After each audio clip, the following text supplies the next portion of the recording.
Vamos a ver los esteroides como tratamiento para asma. Entonces, recordemos que el asma es que el paciente tiene hiperreactividad bronquial a ciertos alergenos. O sea, aquí está la tráquea, aquí están los bronquios.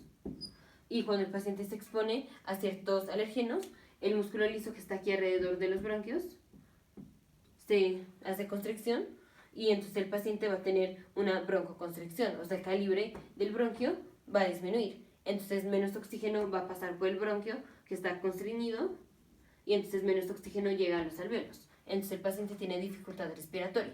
Esto es así de manera como muy burda el asma. En otro video ya está la explicación extensa de cuál es la patofisiología del asma.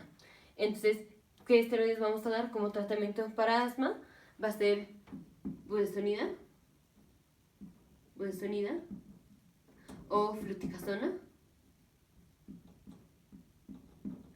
Esos son los esteroides que damos para tratamiento del asma, porque los esteroides lo que hacen es que disminuyen la síntesis de citoquinas inflamatorias y de factores de transcripción,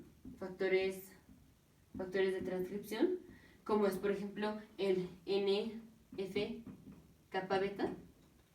Ese es un factor de transcripción que hace varias cosas. Una de ellas es que promueve la síntesis del factor del tumor necrosis factor de necrosis tumoral alfa, y también promueve la activación de los linfocitos. Entonces, ¿qué quiere decir un factor de transcripción? Esto es, aquí está una célula, aquí está el núcleo de la célula, aquí tenemos doble cadena de DNA. Entonces, por ejemplo, factor de transcripción para la síntesis del tumor necrosis factor, del factor de necrosis tumoral. Esto quiere decir que cuando llega el NF-kappa beta, se une, digamos, a una secuencia específica del DNA, y cuando se une el NF-kappa beta, esto va a hacer que sea más fácil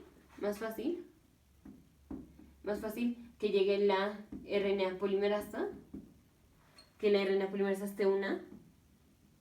se una a la región promotora del gen que va a transcribir.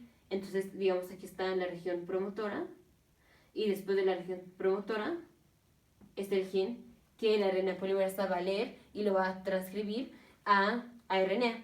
Entonces, el factor de transcripción, que es el NF-kappa beta, va a hacer que la RNA polimerasa llegue, o que sea más fácil que la RNA polimerasa llegue y se una a la región promotora y empiece la transcripción. Entonces, promueve la síntesis del tumor necrosis factor alfa, o sea, promueve la transcripción del RNA mensajero que codifica para el factor de necrosis tumoral alfa, y también para citoquinas que promueven la activación de los linfocitos T.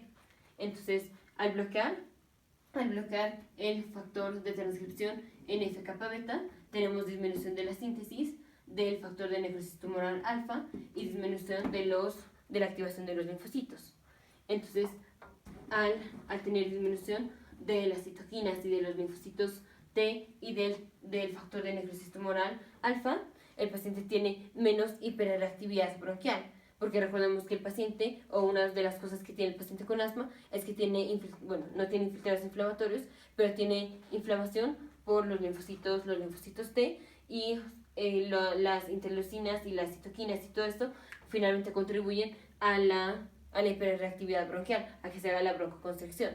Si el paciente tiene disminución de esos factores, el paciente ya no va a tener tanta broncoconstricción.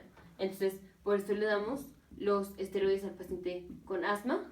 Ahora, una indicación muy importante en el paciente que va a tomar esteroides para tratamiento de asma es que el paciente tiene que hacer gárgaras.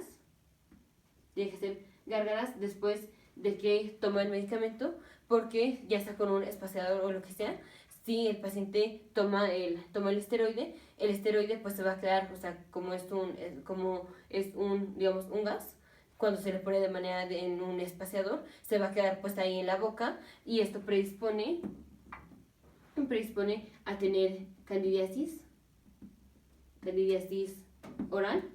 Entonces, para evitar que el paciente tenga candidiasis oral, le vamos a pedir al paciente que después de que el paciente tome los esteroides, tiene que hacer gárgaras y tiene que hacer buches. Esto es para tratar de eliminar el esteroide que se quede alrededor de la boca, porque el paciente está tomando a través del espaciador, está tomando, o bueno, sí, está inspirando el esteroide. Entonces, finalmente, pues el esteroide de lo que se trata es que llegue a los alvéolos, bueno, a los alvéolos y al pulmón y a los bronquios. Pero pues obviamente no todo llega ahí, sino que se queda pues por donde fue pasando, que fue la cavidad oral y la cavidad nasal. Entonces, para evitar que este esteroide que se queda aquí en la cavidad oral predisponga a la candidiasis oral, le vamos a pedir que haga gárgaras y que haga buches, y, o sea, hace buches y finalmente pues escupe el agua para limpiar la boca del esteroide que se le haya quedado. Entonces, esto es una de las cosas más importantes en el paciente que está tomando esteroides. Y pues efecto adverso es que a largo plazo, a muy largo plazo, pues si es un paciente que está tomando esteroides, pues puede desarrollar síndrome de Cushing, que será pues muy extremadamente muy raro. Y otra cosa es que los esteroides predisponen a la diabetes mellitus tipo 2, porque los esteroides a largo plazo promueven la resistencia a la insulina. Pero esto ya sería muy raro, y menos en las dosis pequeñas que se utilizan para tratamiento como asma, para tratamiento del asma. Entonces, budesonida y fluticasona se utilizan como tratamiento para asma, son esteroides. Esto es porque disminuyen la síntesis de citoquinas, disminuyen la síntesis del factor de transcripción NF-kappa beta, que este factor de transcripción promueve la síntesis del factor de necrosis tumoral alfa. Pero si tenemos disminución del NF-kappa beta, tenemos disminución del factor de necrosis tumoral alfa y disminución de la actividad de los linfocitos T. Entonces el paciente no va a tener esos factores que contribuyen a la hiperreactividad bronquial. Entonces el paciente no tiene la broncoconstricción, entonces tiene broncodilatación. Y una indicación muy importante es que el paciente tiene que hacer gárgaras y buches después de consumir los esteroides, porque tiene riesgo de tener candidiasis oral si no lo hace. Nos vemos en el siguiente video.